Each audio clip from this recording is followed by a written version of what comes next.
Pull, otters, pull! I squinted and puffed out my cheeks. Weighing only about 98 pounds, I didn't have much to offer my team besides fierce facial expressions. Plus, my hands were sore by now, so maybe my squinting would fool people into thinking I was actually trying. Harder, Talia, harder! Busted. My best friend, Bridget, was at the front of our team's line. Bridget had been in front of every line I'd ever been in, but even with me standing behind her, she could tell my heart wasn't in it. Tug of war was totally pointless. But not to Bridget. Bridget was so competitive, she could turn a spelling bee into a contact sport. And tug of war against a team that included Meredith and Bryn? The rope might as well have been a red cape flashing in front of a bull. Bridget would own that rope, even if she had to pull 5 times as hard to compensate for her scrawny teammates.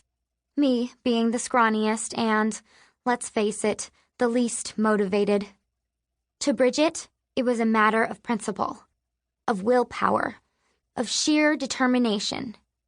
That, and since she was at the front of the line, she'd be the one to tumble into the muddy creek if we lost.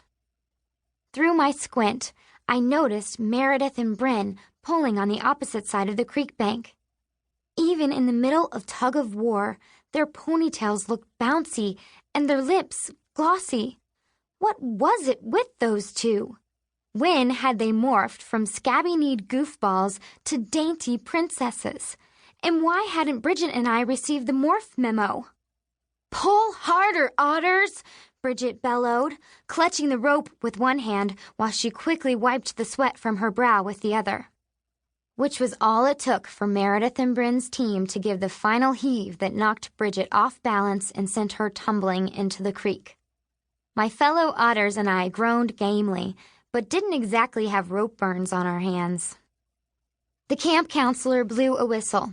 Game, sea turtles, she said in a last day of camp monotone before adjusting the score on a clipboard. Meredith and Bryn pointed at Bridget thrashing in the ankle-deep creek water and giggled into their fingertips. They dropped the rope and gave each other high fives, then turned to their teammates for more palm slapping. Sea turtles rule, Meredith crowed, which, let's face it, was the understatement of the millennium. If there had been any doubt at the beginning of the week that the sea turtles ruled, by the last day of camp, we were all clear. Weaklings! Bridget moaned as she staggered to her feet and splashed us with creek water. We've lost almost every single competition this week. My fellow otters and I nodded apologetically, but couldn't help sucking in our own giggles. Bridget was covered in mud and looked like she might spin off into space. Her head was shaking so indignantly. It's just a game, Bridge, I said. Just a game? She roared. I might as well have said, just a nuclear war. Meredith and Bryn nonchalantly inspected their nails and tightened their ponytails. So, what's the damage for the week? Meredith asked our counselor. The counselor tapped items on the clipboard, counting as she went along. Sea turtles 10, otters 1. Well, our quilt is prettier, I sputtered, then thought that might possibly be the lamest thing I'd ever said.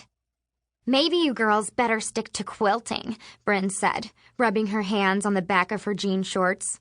She and Meredith waved a fluttery goodbye, then headed back toward the mess hall for lunch.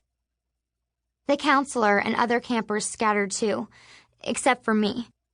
Bridget had crumpled in defeat back onto the creek bank, and I sat beside her for moral support, ignoring the mud creeping up my thighs.